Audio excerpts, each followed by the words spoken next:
It was one of those rainy afternoons that seemed to stretch endlessly. The kind where the patter of rain against the windows could lull you into a sense of melancholy, or perhaps introspection. I had spent the better part of the day doing what I often did lately, sorting through old things, trying to find a sense of purpose in the clutter of my life. The box had been in my grandmother's attic for as long as I could remember. After her passing, it had been brought to my apartment, but I hadn't had the heart to open it. My grandmother had been the cornerstone of our family, a woman of immense grace and strength. Her passing had left a void that none of us could fill. But that day, something compelled me to lift the lid. Maybe it was the rain or the need to feel connected to her again. Whatever it was, I found myself surrounded by her old belongings. Sepia-toned photographs, delicate lace handkerchiefs, and bundles of letters tied with string. I ran my fingers over the letters, feeling the texture of the paper, imagining her hands once holding them. Then, tucked at the very bottom, I found an envelope unlike the others. It was aged, its edges frayed, and across the front, in elegant handwriting, were the words, "To my dearest one." My breath hitched. The words felt intimate, like a whisper from the past. I hesitated for a moment, almost afraid to open it. Who was it for? Who had written it? Slowly, carefully, I slid my finger under the seal and unfolded the letter inside. The first line caught my breath. "Dearest, I never imagined I could feel this way about someone. You've changed my life in ways I can't describe, and I hope someday I'll have the courage to tell you in person. Until then, this letter is my heart." The words were so raw, so full of emotion, that they almost felt like they shouldn't be read by anyone but the intended recipient. The handwriting was elegant, the sentences flowing with a rhythm that spoke of deep affection. As I continued reading, I realized that this wasn't just a love letter. It was a confession, a piece of someone's soul laid bare. But there was no signature. No name, no date. No clue as to who had written it or for whom it was intended. The mystery gripped me instantly. I couldn't stop wondering. Who had written this letter? And what had become of the love it described? That evening, the letter consumed my thoughts. I tried to recall if my grandmother had ever mentioned a great love, someone other than my grandfather. But she had always been private about her emotions, sharing only glimpses of her past. The next morning, unable to resist, I went back to the box and began digging through its contents with renewed determination. There were more letters, but none like this one. Then I found something that made my heart skip a beat, an old photograph tucked between the pages of a book. The photo was black and white, worn at the edges. It showed my grandmother as a young woman, standing beside a man I didn't recognize. They were smiling, their faces glowing with a kind of happiness that seemed untouched by the hardships of life. Their hands were almost touching, as if they wanted to hold each other but couldn't. Flipping the photograph over, I saw a date and two initials. JT. Who was JT? The initials didn't match my grandfather's name, which only deepened the mystery. I decided to visit my aunt, my grandmother's younger sister, who had always been closer to her. If anyone could shed light on this, it would be her. When I showed her the letter and the photograph, her reaction was immediate. Her eyes widened, and she took a sharp breath. "Where did you find this?" she asked, her voice tinged with something I couldn't quite place. Surprise, sadness, perhaps even guilt. In Grandma's box of things, I said. Do you know who JT is? She hesitated, her gaze lingering on the photograph. JT was someone your grandmother cared for deeply, she said finally. But it's complicated. There are things about her past that she chose to keep private, even from us. Her answer left me with more questions than answers. I pressed her for more details, but she shook her head. Some stories are too painful to revisit, she said softly. Undeterred, I decided to search for more clues. I went back to the box, sifting through every item with painstaking care. I found more photographs, none of which included JT, and a journal that my grandmother had kept during her early 20s. The journal was filled with descriptions of her daily life, visits to the market, sewing projects, and family gatherings.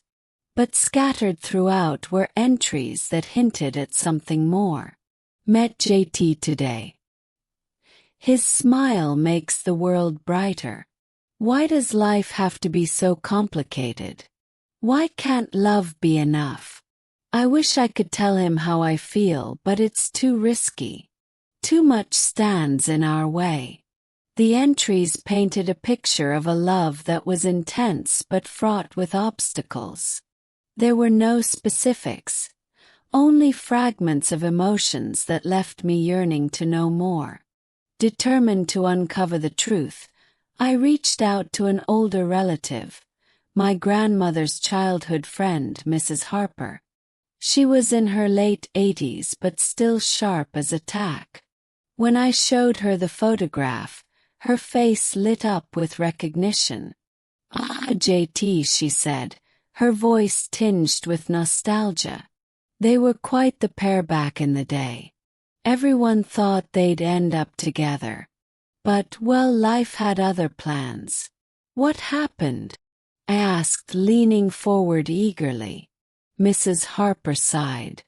It's not my story to tell, dear. But I will say this.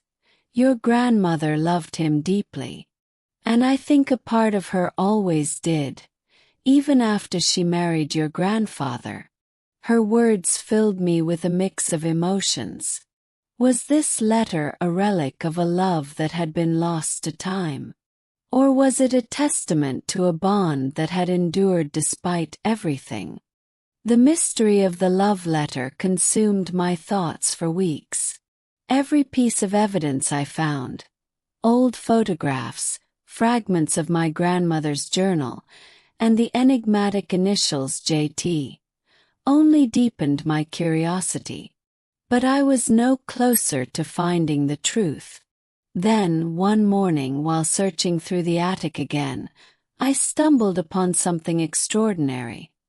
A small wooden box, hidden beneath a stack of old quilts.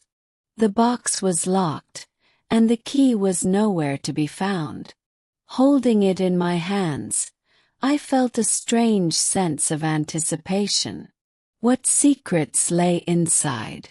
And how were they connected to the letter and the man my grandmother had once loved? Determined to open it, I took the box to a locksmith.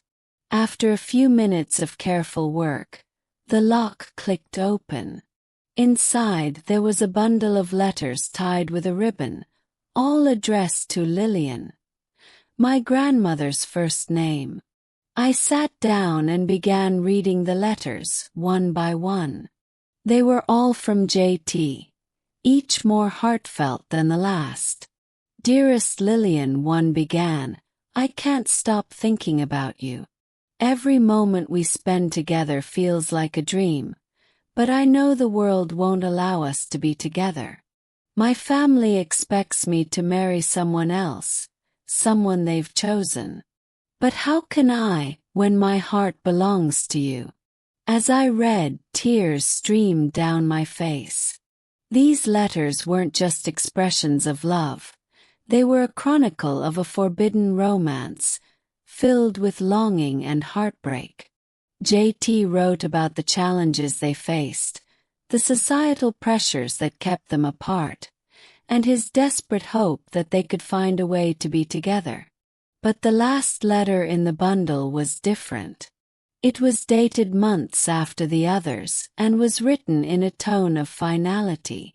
My dearest Lillian, this will be my last letter to you. My family has arranged my marriage, and I have no choice but to comply. Please know that I will love you until my dying breath. You are, and always will be, the love of my life. The words hit me like a punch to the chest.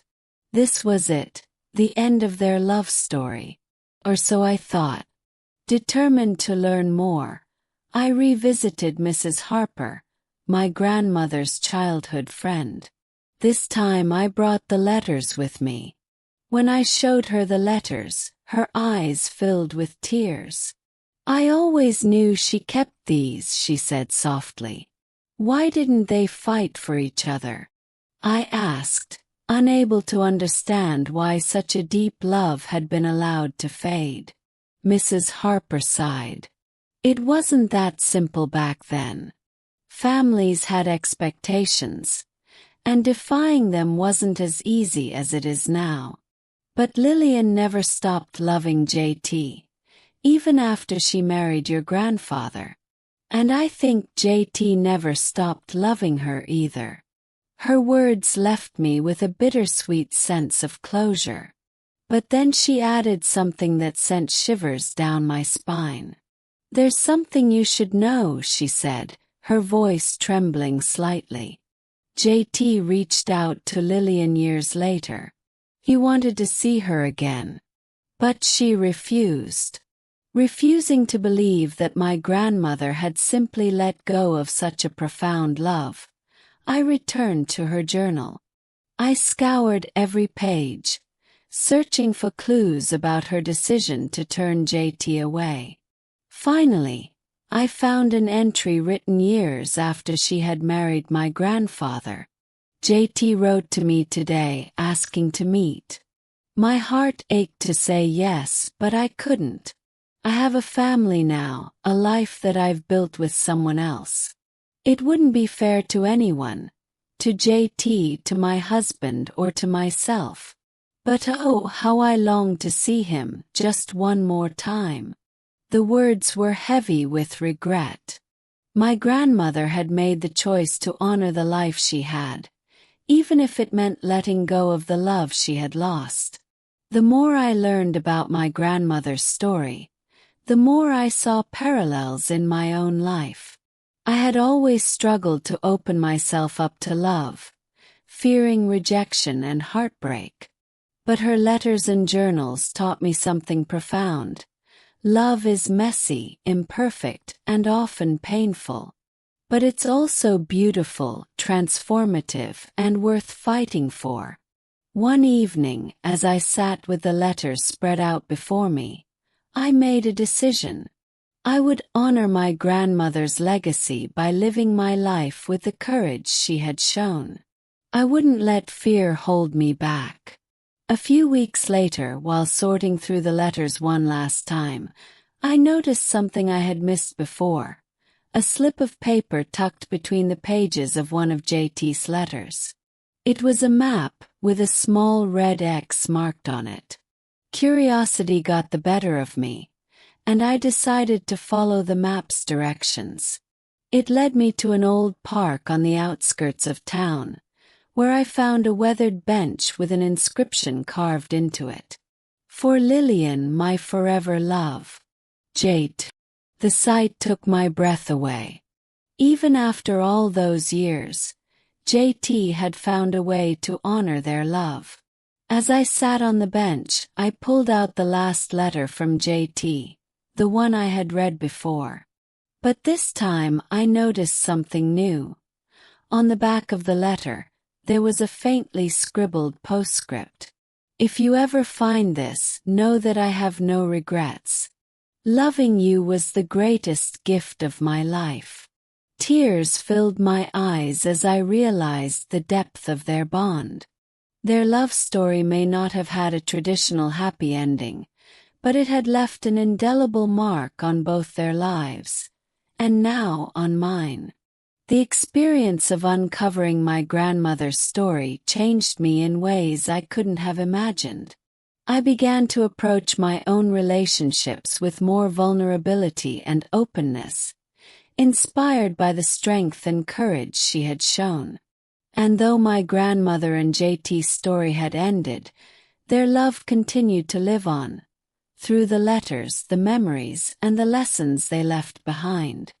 As I folded the letters and placed them back in the wooden box, I whispered softly, "Thank you." Their story had not only helped me understand the power of love, but also taught me the importance of cherishing the connections we have while we still can.